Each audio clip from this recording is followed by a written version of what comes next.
mereka yang dalam dirinya kekurangan sarana untuk menjalani hidup yang terberkati dan bahagia akan mengalami usia manapun sebagai sesuatu yang menyakitkan.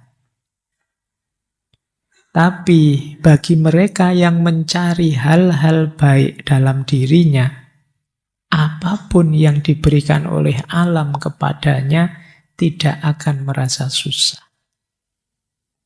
Pengalaman menua adalah contoh terpenting dalam hal ini. Ini saya jelaskan dulu ya, kalimat-kalimat awal. Jadi, apakah usia tua itu sesuatu yang menyedihkan atau menyenangkan? Itu sebenarnya masalahnya tidak pada usia tua itu sendiri, tapi pada cara pandang kita. Jadi, pada diri kita sendiri, tidak di luar diri. Sering saya sampaikan manusia itu makhluk yang senantiasa memaknai. Hal yang sama mungkin dimaknai seseorang sebagai sangat positif, tapi dimaknai yang lain sebagai negatif. Itulah makna, termasuk usia tua. Ada yang, aduh Pak, kalau bisa saya muda terus, jangan tua. Ada yang, saya ingin cepat besar Pak, saya ingin cepat dewasa Pak, cepat tua. Ini yang disebut kuncinya ada di makna, tidak di fakta.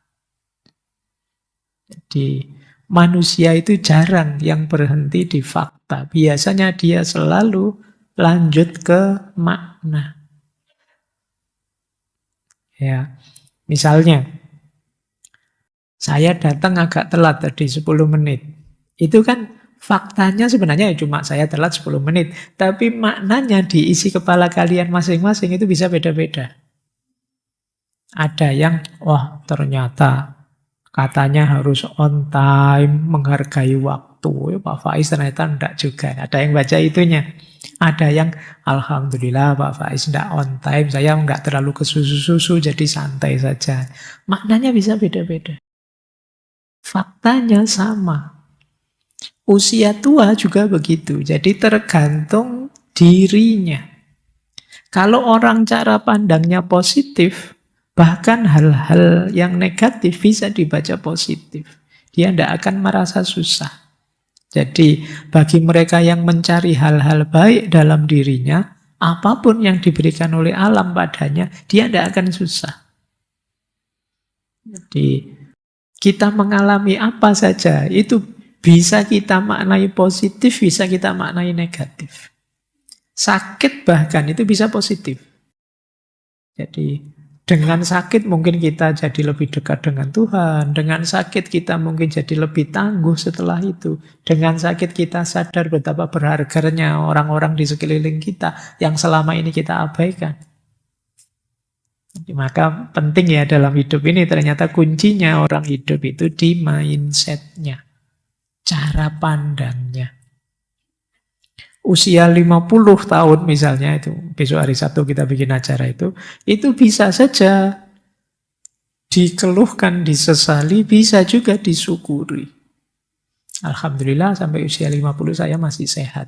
Nah, tapi bisa juga, aduh sudah 50, jatahku mungkin kurang berapa.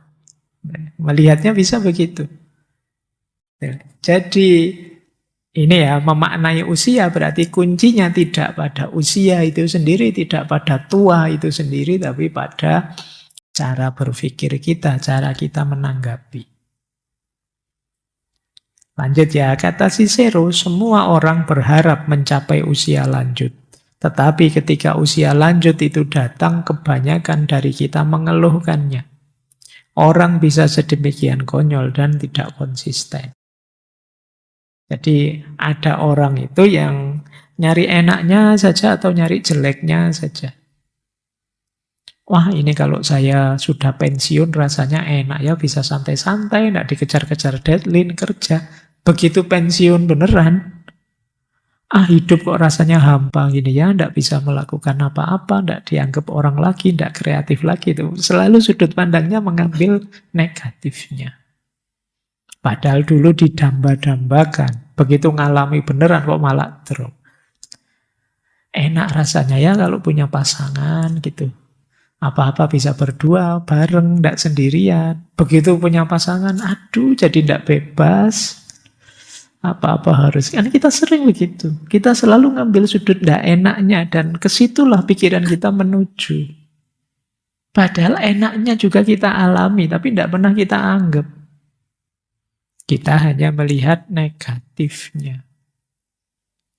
Demikian juga dengan usia tua. Maka nanti diingat-ingat buat kalian ya, kalau menuju usia tua, ayolah mindset kita kok kuncinya bukan ketuaan itu sendiri. Cicero melanjutkan begini. Kalau menjadi tua memang masalah sesungguhnya, maka masalah yang sama akan menimpaku dan semua orang tua yang lain. Padahal aku kenal banyak orang yang menua tanpa mengeluh. Yang tidak kehilangan gairah sensual. Gairah sensual itu kenikmatan fisik ya. N bukan X. Ya X-nya termasuk sebenarnya. Juga tidak diterlantarkan oleh sahabat-sahabatnya. Lagi-lagi keluhan macam itu terkait bukan dengan perkara usia, melainkan perkara karakter. Jadi memang ya karakter orangnya saja sih yang mudah mengeluh, melihat negatifnya saja. Lagi-lagi keluhan-keluhan semacam itu ya terkait bukan perkara usia, melainkan perkara karakter. Orang-orang tua yang cukup waras, yang tidak mudah marah, yang ramah, akan menanggung pengalaman menua dengan baik. Akan menganggap tua itu anugerah. Tapi sebaliknya mereka yang kejam, mudah marah, tidak bahagia, ya mereka akan tidak bahagia pada setiap masa hidup mereka. Jadi karakternya orang saja sih. Kalau orangnya rela, ridho, ikhlas, mudah menerima apapun situasi kondisinya, ya dia akan bahagia. Tapi kalau orangnya penuntut dan pengeluh, apapun situasinya dia tetap akan menuntut dan mengeluh. Sudah diberi kenikmatan apapun akan tetap mengeluh. Kuncinya memang di karakter. Masa muda yang serba berlebihan lebih sering menjadi penyebab merosotnya kekuatan tubuh ketimbang usia lanjut. Masa muda yang nakal dan serba menghambur-hamburkan menyebabkan tubuh yang lemah di usia tua. Jadi kalau kalian takut, Pak, besok saya di usia tua kalau lemah gimana? Kalau ingin tetap fit di usia tua, mengelolanya sejak masa muda, sejak sekarang. Jadi jangan salahkan masa tuamu, tapi tegurlah masa mudamu. Kenapa di masa muda kamu tidak jaga kesehatanmu? Kamu sembrono gaya hidupmu. Akhirnya di usia tua penyakitnya banyak, macam-macam, ya lemah. Jadi problemnya sebenarnya tidak terletak di usia tuanya. Problemnya justru di usia muda. Saatnya sekarang kalian mulai ngatur ya hidupmu sendiri loh. Jangan hanya nyari enak-enak sekarang, kamu besok di usia tua. Nanti jangan-jangan usia-usia awal sudah 30-an sudah mulai asam urat, darah tinggi, diabetes. Sekarang penyakit-penyakit orang kaya kamu punya. Kenapa begitu? Gaya hidupmu. Jadi orang kan takut tuanya, sebenarnya bukan tuanya yang masalah, mudamu yang tidak terkontrol. Mulai sekarang ya, ayo mulai peduli dirimu sendiri. Jadi gaya hidup tadi loh. Makanan coba diatur, istirahat tidur ayo diatur.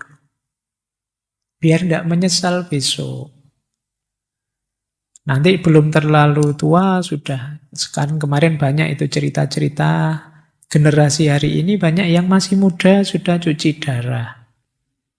Sekarang 30-an sudah mulai banyak yang tensi tinggi, darah tinggi.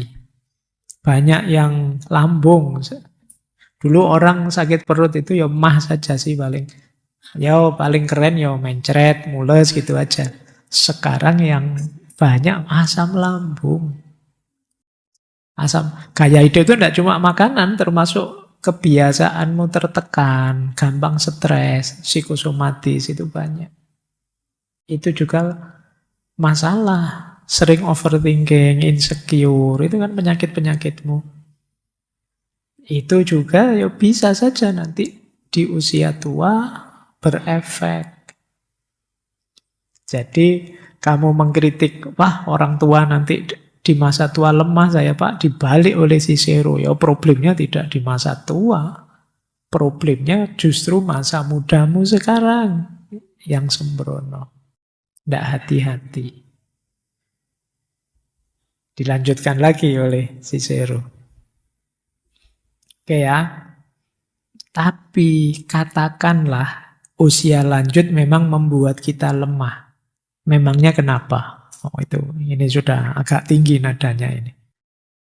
Karena beliau ini kan saya bilang tadi nulisnya memang usia 62 sudah. Tahun depannya beliau meninggal. Nah, itu mungkin anak-anak muda yang tanya itu kan ngeritik. Orang tua memang sudah lemah itu. Nah, dia menjawab, katakanlah usia lanjut memang membuat kita lemah. Tapi memangnya kenapa? Toh tak seorang pun mengharapkan bahwa orang-orang tua itu kuat fisiknya. Kan wajar saja, alami saja. Jangan lupa ini stoikisme ya, yang tadi di antara pandangannya tua itu alamiah. Ya wajar saja, sudah tambah tua tenaganya tambah susut, tambah turun. Itulah mengapa baik undang-undang maupun adat kebiasaan mengecualikan orang-orang seusiaku dari kewajiban-kewajiban publik yang menuntut kekuatan tubuh. Kami tidak diharapkan melaksanakan tugas-tugas yang tidak bisa kami lakukan. Bahkan tidak pula hal-hal yang bisa kami lakukan. Jadi, tua dan lemah itu alami. Memangnya kenapa? Bukan aib kok. Bahkan masyarakat juga tahu, makanya kalau ada orang tua tidak diberi beban pekerjaan yang berat-berat, yang fisik-fisik. Dan itu manusiawi.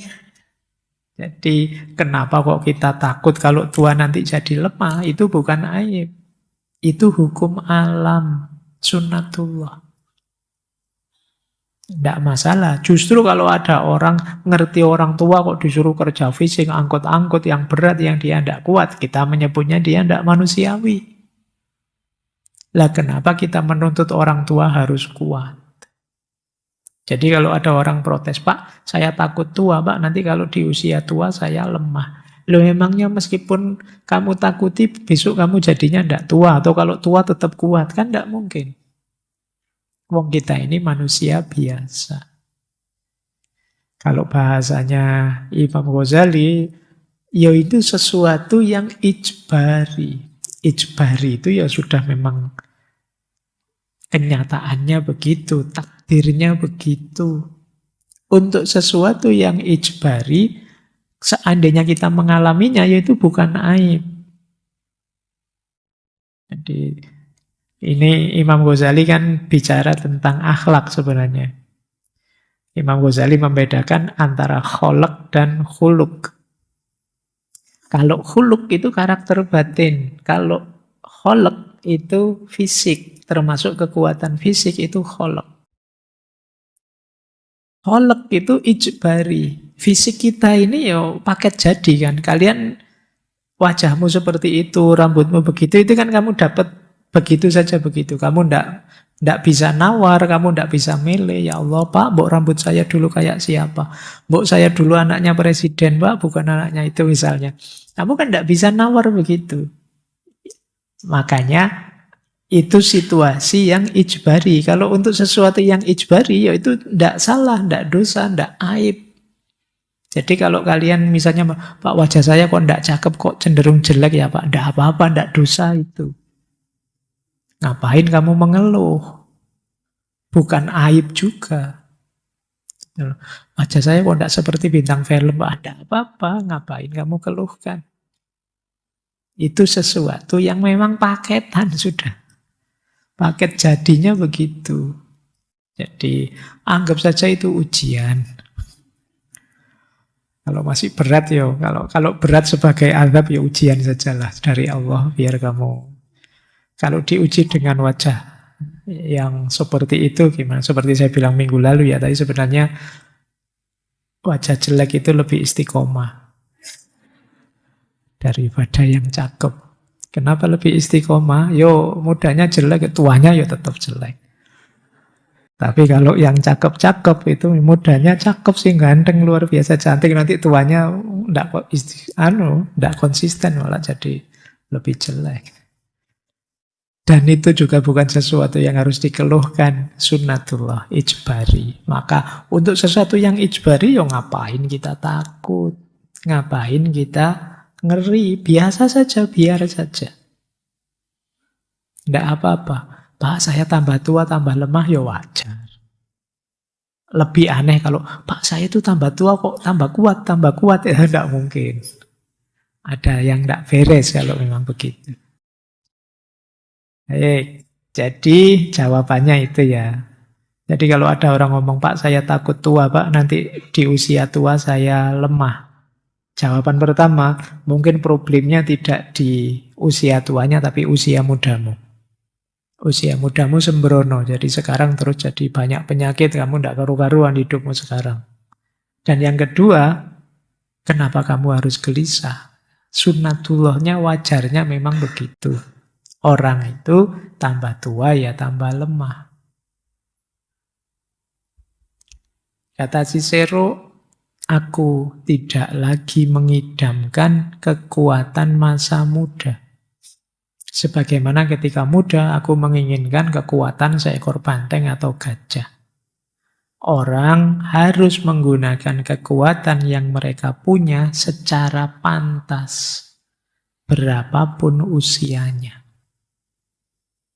Jadi maksudnya, ya kalau memang sunnatullahnya, hukum alamnya, tenaga kita susut, ya lakukan aktivitas-aktivitas sesuai dengan tenaga kita.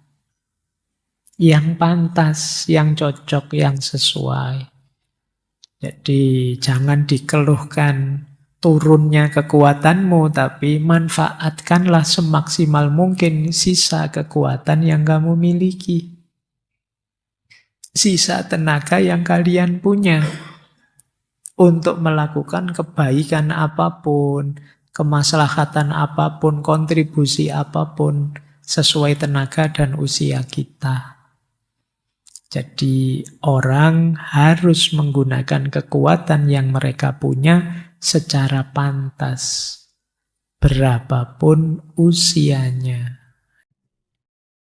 Itu ya, jadi problemnya bukan Pak, kok saya lemah atau saya masih kuat?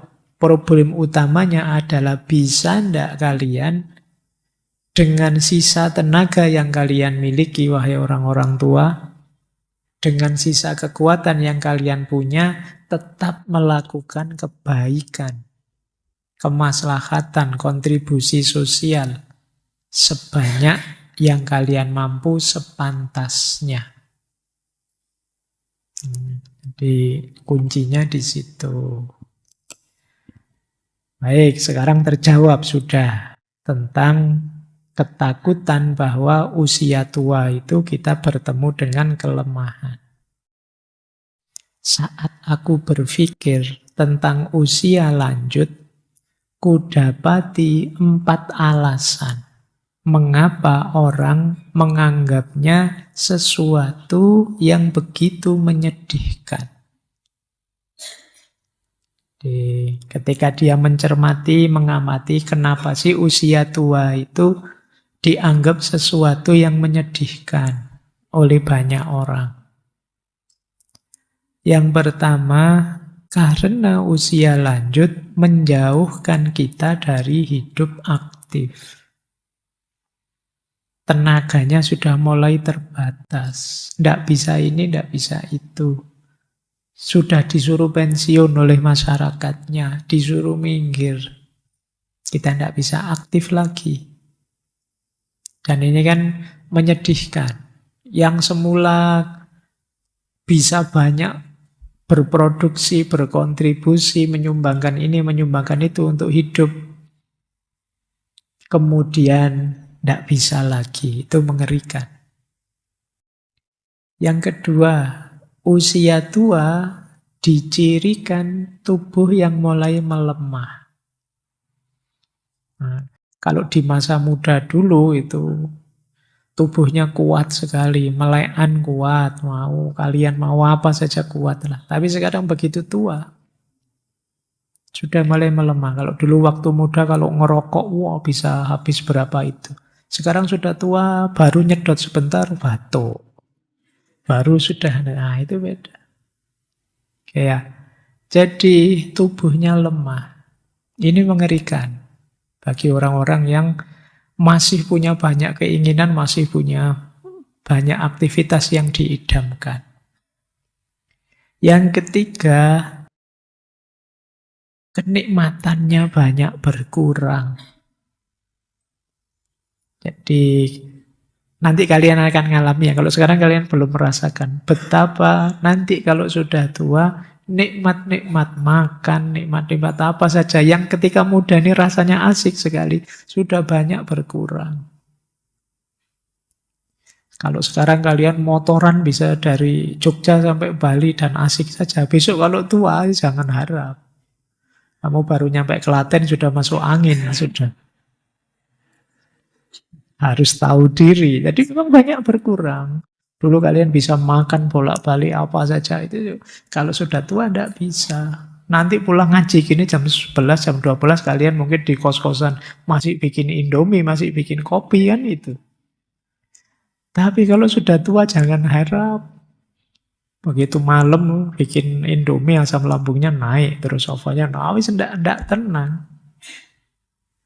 Jadi mengerikan. Itu alasan ketiga.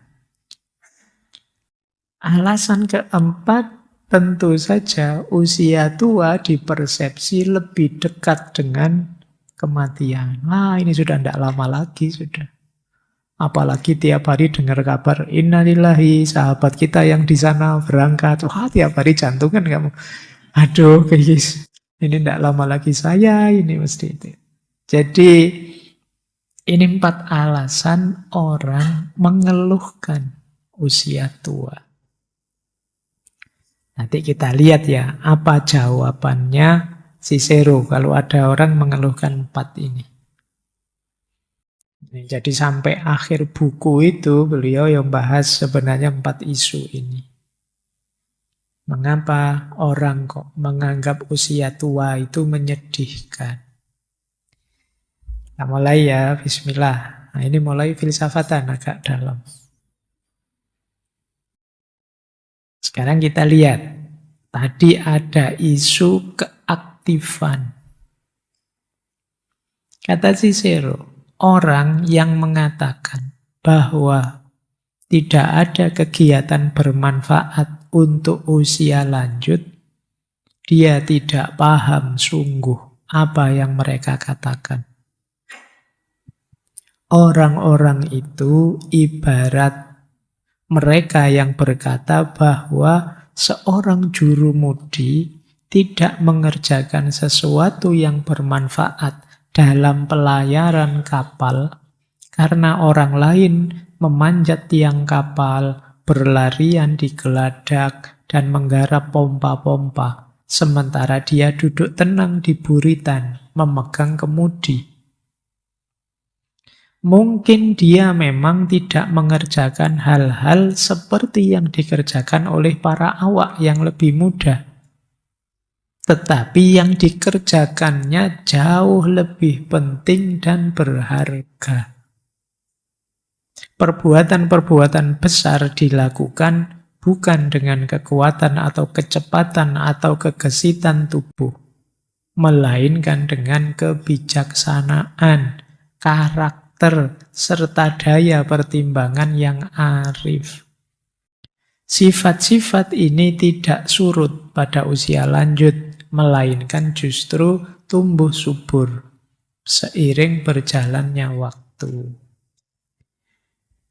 Nah, tadi kan orang bilang, Pak, takut Pak saya tua. Kalau tua nanti saya tidak bisa ngapa-ngapain. Tidak bisa beraktivitas lagi. Diingatkan oleh Cicero, cara mikirnya salah. Orang tua tetap bisa beraktivitas, tapi tentu saja aktivitas sesuai usianya. Tuh. Yo kalian juga yang misalnya usia mahasiswa kan kalian tidak beraktivitas seperti anak-anak. Tapi kan tidak masalah.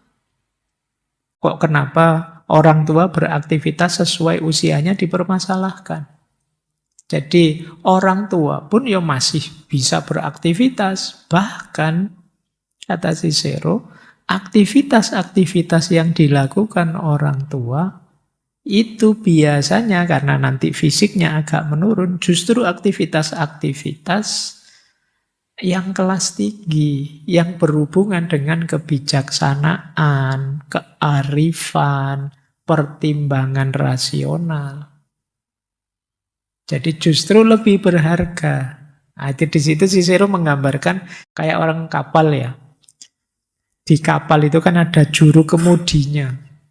Terus ada banyak anak buah kapal. Anak buah kapal ini macam-macam kerjaannya. Dan memang kelihatan dia naik, turun, lari, buka layar, nutup layar, kemudian wah itu. Kelihatan sibuk sekali, mereka aktif sekali. Sementara mungkin yang tua-tua tidak bisa seperti itu. Ya biasanya diem, megang kemudi saja. Padahal rasanya megang kemudi ini pekerjaan yang tidak kelihatan. Karena tidak kelihatan loncat-loncatnya, tidak kelihatan jungkir baliknya. Tapi justru kuncinya di situ. Dialah yang mengarahkan. Kapal ini dikemudikan kemana. Jadi orang tua karena pengalamannya, karena wawasannya yang sudah dialami sejak muda, sekarang dia bisa nuntun, bisa menasehati, bisa mengarahkan. Dengan kebijaksanaannya. Justru aktivitas ini jauh lebih berharga. Jadi, kalau sekedar lari-lari, loncat-loncat cuma butuh tenaga. Tapi mengarahkannya itu jauh lebih penting. Maka, kata Cicero, kalau ada yang bilang bahwa menjadi tua itu mengerikan karena kita tidak bisa beraktivitas seperti saat kita muda, itu persepsi yang salah. Orang tua tetap bisa beraktivitas, hanya saja aktivitasnya beda. Beda aktivitas bukan berarti terus nilainya jatuh. Justru aktivitas versi orang tua itu aktivitas yang sangat penting untuk hidup ini. Jadi aktivitas menasehati, mengarahkan, nuntun, dengan kearifan, dengan kebijaksanaan. Jadi kuncinya di situ. Mulianya orang tua justru di situ. Baik. Jadi yang pertama terjawab ya, jadi bukan tidak beraktivitas, tetap beraktivitas. Berpikir kan juga beraktivitas. Ya meskipun ini jangan kalian pakai untuk membantah orang tuamu ya. Disuruh nyapu enggak mau, disuruh nimba enggak mau. Saya berpikir Pak ini. Berpikir kan juga beraktivitas. Kalau usiamu belum waktunya seperti orang tua. Kamu perlu ngalami dulu. Karena sebelum nanti mengarahkan orang, menuntun orang, itu kan kita harus tahu dulu apa yang kita tuntunkan, apa yang kita arahkan. Saatnya di usia-usia muda seperti kalian memperkaya pengalaman. Sehingga ngerti macam-macam. Ini juga nasihat ya untuk teman-teman. Perkaya pengalamanmu. Saya tahu kalau generasi hari ini itu pengalamannya paling banyak di dunia digital. Coba bikin diversifikasi pengalaman. Keluar dari kotak nyamanmu, cobalah ini, cobalah itu, alami ini, alami itu. Mungkin ada yang sukses, ada yang gagal, tidak masalah. Di situ kalian jadi mateng. Wong sekarang kadang-kadang sudah level mahasiswa saja komunikasinya masih belum bagus. Itu kemungkinan jarang gaul. Jadi temannya guyon dia ngamuk. Temannya ngomong serius dia malah cengengesan. Itu tidak nyambung. Dia tidak ngerti makolnya orang ngomong, tidak ngerti cara komunikasi yang baik. Dosennya marah, dia cengengesan. Ini tambah ngamuk dosennya. Nah, kadang-kadang dia tidak bisa. Kenapa begitu? Kalian jarang di lapangan. Jadi kan kalian kerjaannya kan banyak online, digital, main game gitu kan. Apalagi gamenya game yang model-model tawuran itu, ketemu orang pinggir jalan dipukuli, tambah banyak yang dipukuli, tambah double kill, triple kill, apa nah itu. Jadi kamu keluar rumah nanti dianggapnya orang itu musuh semua. Oke ya, perkaya pengalamanmu, maka kalian akan matang. Pada saatnya kalau sudah tua, kalian bisa jadi rujukan. Kalau kalian menasehati anakmu, menasehati cucumu, besok anakmu atau cucumu percaya. Nah, kalau naik motor jangan kebut-kebutan ya. Emangnya Simba pernah naik motor? Enggak pernah sih. Oh, Simba enggak ngerti asiknya. Kamu bisa dibantah sama cucumu. Tapi kalau jawab, pernah Simba naik motor, jatuh juga sering. Makanya tak nasihati biar kamu enggak kebut-kebutan misalnya. Nah, itu lebih bisa masuk nasihatnya. Karena pengalamanmu sendiri luas. Karena memang ada beda, ada jarak antara ilmu yang hanya dibaca dari buku dengan ilmu yang dialami langsung. Jadi ada beda. Kalau dari buku ya kalian sekedar menghafalkan kalimatnya. Tapi untuk hidup nyata, mungkin ilmu yang dialami langsung itu lebih nyata, lebih dalam. Jadi untuk menjelaskan indahnya hidup berumah tangga, misalnya tidak bisa kalian hanya baca buku. Ya coba kalian rasakan sendiri berumah tangga. Atau bukan indahnya, tapi susahnya misalnya. Ayo kalian coba. Karena kalau hanya dijelaskan saja, tidak akan bisa kena poinnya. Kalian nasihati temanmu, jangan pacaran mas, pacaran itu ganggu kuliah. Misalnya. Emangnya kamu pernah pacaran? Tidak pernah sih. Loh, tidak pernah kok bilang ganggu. Saya malah jadi semangat kuliah ini dengan pacaran misalnya. Kok bisa malah semangat? Loh yuk pacari sak kelas sih. Jadi terus rajin sekali. Temannya belum datang, sudah datang berdua di kelas. Oke, oh ya pengalaman ya. Ada kalimat ini yang agak keras. Usia lanjut memang tidak akan terasa ringan kalau orang yang bersangkutan miskin. Ini kan jujur. Bahkan orang bijak sekalipun, meskipun sebijaksana apapun, kalau miskin ya abot. Ya, jadi kata Cicero begitu. Tapi sekaya apapun, kalau orangnya sendiri bodoh, semua uang di dunia tidak akan membuat pengalaman menua terasa mudah. Ya. Diperhatikan titik kuncinya ini. Jadi iya sih kalau miskin soro sih memang berat hidup ini. Tapi jangan dikira solusinya hanya uang saja. Karena apa? Bahkan kombinasi banyak kekayaan, tapi kalau plus kebodohan, itu jauh lebih berat. Jadi, kalau bisa ya kaya plus bijaksana. Miskin plus bijaksana berat memang. Oke ya. Tapi di bawah itu ada kaya tapi bodoh. Ini lebih berat daripada miskin tapi bijaksana. Gitu. Apalagi sudah miskin, bodoh. Jadi itu paling berat sudah. Maka berarti apa? Kuncinya tetap yang paling parah karakternya orangnya. Kalau orangnya konyol, bodoh, ya bahkan mungkin uangnya banyak, hartanya banyak pun ya dia tetap akan sengsara hidupnya. Kenapa? Dia tidak bisa menyikapinya dengan pas, dengan bijaksana, mengelolanya dengan pas, dengan bijaksana. Kalau orang miskin tapi bijaksana masih mending, masih bisa bertahan lah. Paling tidak dia bisa dihibur oleh quotes-quotes, oleh pikiran-pikiran. Pokoknya pasrah pada Tuhan. Dunia ini hanya penjara. Dunia hanya sementara. Mampir ngombe kayak gitu bisa lah selamat. Jadi masih lumayan. Tapi kalau sudah miskin bodoh ya innalillahi sudah. Baik, jadi berarti apa? Tua itu berat atau tidak, menyiksa atau tidak, menyusahkan atau tidak, kuncinya ada pada karakternya setiap orang. Jadi justru pertama-tama tidak di faktanya. Maka kalau kalian bilang, apa pakai teori apapun kalau tidak punya duit ya tidak ada artinya.